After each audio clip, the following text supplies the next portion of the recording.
Dans cette vidéo, on va essayer de représenter le cosinus d'un angle aigu dans un graphique.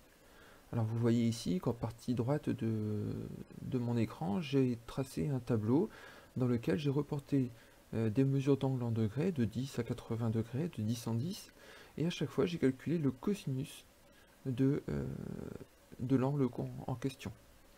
Donc ici j'ai les cosinus, et ce que je vais faire, c'est que je vais le représenter dans mon graphique situé à gauche, dans lequel, sur l'axe des abscisses, j'ai représenté de 55 les angles en degrés, et sur l'axe des ordonnées, j'ai représenté des valeurs de cosinus.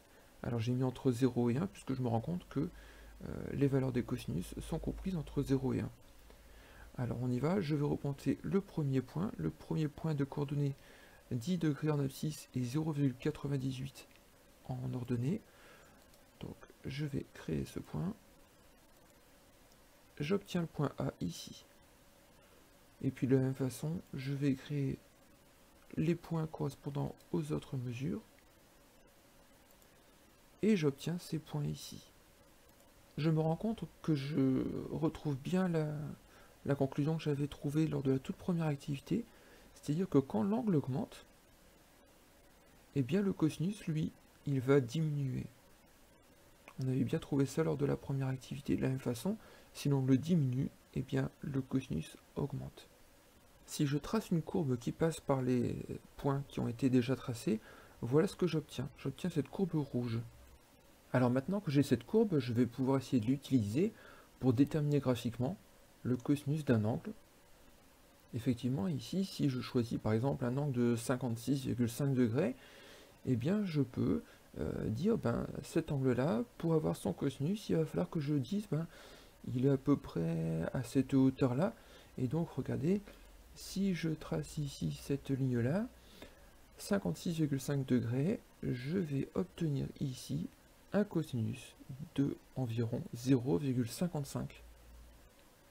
De la même façon, si je déplace mon point ici pour avoir par exemple un angle de 72,32 degrés, je vais pouvoir déterminer le cosinus en utilisant la courbe rouge qui a été tracée, et j'obtiens un cosinus d'environ 0,3.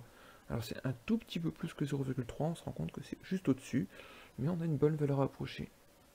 On peut aussi essayer de déterminer les antécédents de certains points, c'est-à-dire que je peux me donner une valeur d'un cosinus qui est égale à 0,46, par exemple, et essayer de déterminer quel angle a pour cosinus 0,46. Et bien pour ça, je vais faire comme on a appris à le faire, je vais chercher l'antécédent. Donc je vais me déplacer horizontalement jusqu'à la courbe, puis verticalement jusqu'à l'axe des abscisses, et j'obtiens un angle de 62,89 degrés.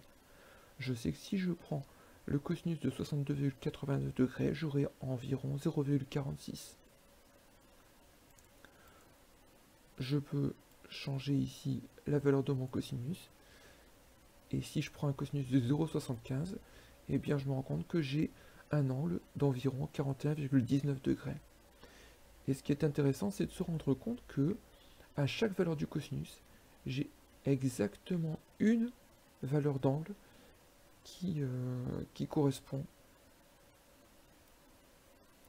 Je pourrais donc avoir l'idée suivante. Si je prends une valeur de cosinus, est-ce que je vais être capable de retrouver la mesure de l'angle? Eh bien, grâce à ce graphique, j'ai une solution, mais effectivement, ce graphique, je ne l'aurai pas tout le temps. Heureusement, la calculatrice est capable de le faire pour moi. Alors allons voir ça tout de suite. Voilà, j'ai récupéré ma calculatrice, et quand je regarde bien la touche cosinus, eh bien je vois qu'au-dessus, en jaune, il écrit ACOS, ACOS. En fait, c'est une abréviation de arc cosinus qui permet de calculer la mesure de l'angle si je connais le cosinus. Comme elle est écrite en jaune, il faut que j'appuie sur la touche Shift. Sur votre calculatrice Casio, ça sera la touche seconde. Vous pouvez regarder sur votre calculatrice, il est aussi écrit ARC-COS au-dessus de la touche COS. Et donc voilà ce que je vais faire Shift ARC-COS, et je vais mettre la valeur de mon cosinus. Par exemple, si le cosinus mesure 0,6, eh bien j'appuie sur Exe et je trouve un angle de 53,13 degrés environ. Je peux vérifier sur mon graphique. Si je prends un cosinus de 0,6, j'obtiens effectivement un angle de 53,13 degrés.